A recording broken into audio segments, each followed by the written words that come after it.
Welcome back to this Ingram Angle special, the Trump agenda in 2018. Democrats still think the ongoing Russia investigation could be their ace in the hole against the president next year, but it could boomerang on them. A Wall Street Journal poll today released shows the public is souring on Mueller. While his positive rating has inched up from 24 to 28% since June, his negative numbers jumped from 11 to 21% in the same period. And no wonder, with all the bitter anti-Trump bias revealed among Mueller's top investigators and key players at the FBI and Justice Department. But some Democrats are stuck in utter denial. So when Special Counsel Mueller was appointed, Republicans praised him, Republicans like Newt Gingrich and others. Now they're attacking him, and the only thing that's changed is 2 guilty pleas plus 2 additional indictments. So they're afraid, I think, of facts and evidence that Mueller is uncovering, and that is not a good justification to try to smear his team. So evidence of blatant anti-Trump bias by investigators isn't justification for questioning the probe? You kidding me? Let's examine that with political analyst and former Secret Service agent Dan Bongino in Palm City, Florida. And in Washington, former Ohio State Senate Minority Leader Capri Cafaro. All right, Dan, this is just Republicans working the refs. You know, when a coach yells at the officials and then the next time they maybe get a better call. I don't think there's anything wrong with criticizing if the Mueller investigation is doing something wrong. Do you? No, and Jesse, why shouldn't we criticize it? Let's walk through what happened here, okay? You had a man at the top in Jim Comey who admitted to starting or initiating, trying to start this special counsel by leaking information to the press. You had a number 2 in Andy McCabe, whose wife was running as a state senator as a Democrat in the state of Virginia and taking money from Clinton acolytes. You had a number 2 in charge of the investigation, Peter Strzok, talking with his mistress about an insurance policy in case Donald Trump is elected. And wait, let me get this straight. We're not supposed to ask questions about any of that. That's only in the liberal, bizarre fantasy land they live in. In the real world, you're darn right we're going to ask questions, and we're right to do so. All right, yeah, so Capri, the congressman that you heard at the top is saying, you know, in the beginning the Republicans liked Mueller, but now they've changed their tune.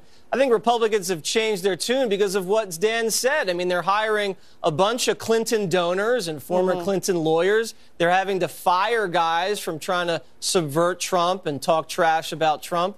It makes sense why his numbers are going down. It's his fault. Well, I mean, I think you're conflating 2 separate issues, Jesse. One is, you know, are Republicans in Congress rather souring on Bob Mueller, or is the American public souring on him? And I know at the top of the segment you mentioned that that Wall Street Journal poll. Right. You know, basically what that looks like to me is that people just don't even know who Bob Mueller is. You know, because if you have 21% of the people saying that they have an unfavorable and 28% saying they have a favorable, that means that less than 50% of America has any idea who Bob Mueller is. And you know what? I would agree with that, because if I went out on the street and I asked the first 10 people I saw who Mueller was, I bet maybe 3, maybe 4, probably 3 would know. But Dan, doesn't that just say that the public really doesn't care that much about the Russia story? It has nothing to do with jobs, wages, or national security. Yeah, I'm personally glad that Looney Tunes Democrats, like the ones in Congress, are wasting all their time on this conspiracy theory, Trump-Russian collusion nonsense, because while that happened, we've been dumping red tape, we've been appointing absolutely great, stellar conservative justices, we've been cutting taxes. So listen, Ted Lieu, Adam Schiff, knock yourselves out. Have a field day with your dopey special counsel. What's that? Both from California, correct? Yeah, I mean, California. Yeah, exactly. Exactly. No, the people out there in California really dislike the Republican Party. But let me get back to you, Capri. It seems like Mueller's basically the Democrat candidate for president. It's the only person that could stop Donald Trump's reelection, and the Democrats are putting all their eggs in the Mueller basket. And if he clears everybody else after this, they have nothing.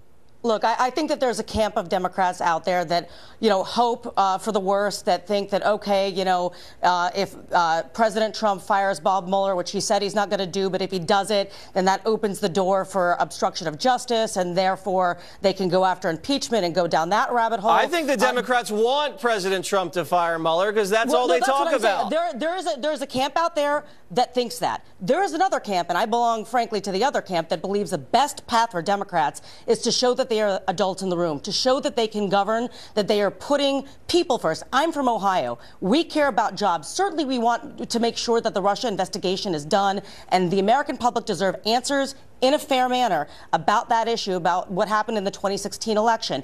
Ultimately, the Democrats, the way that we win is when we turn people out, actually, as we have done in some of the more recent elections in 2017, but we need to have a message to show what we offer to the American public. Yeah, I mean, I don't really know what the Democrat message is on the border, on ISIS. I mean, I do know they think Trump's a traitor. That's about it. Yeah. Go ahead, well, Dan. come to Ohio, and I think that there'll be some folks that have. No, I'm just talking about congressional Democrats. But go ahead, Dan. Yeah. No, Jesse, the Democrats' message 2018, I love what they're going to run on. Give us more of your money, give us back your health care, and let us send your kid to a crap school that's failing. I mean, that's going to be their message. Oh, and by the way, we're going to continue to investigate a Trump-Russia investigation, which, by the way, has produced zero. That's a donut. The absence of value has produced no evidence of Russian collusion at all. Very Good interesting. luck with that message in the midterms. So this started off as a collusion investigation or an obstruction investigation. I mean, when we just looked at the segment before, there's more evidence of Democrat collusion or Democrat obstruction than there is anything that Donald Trump or his campaign has done, right?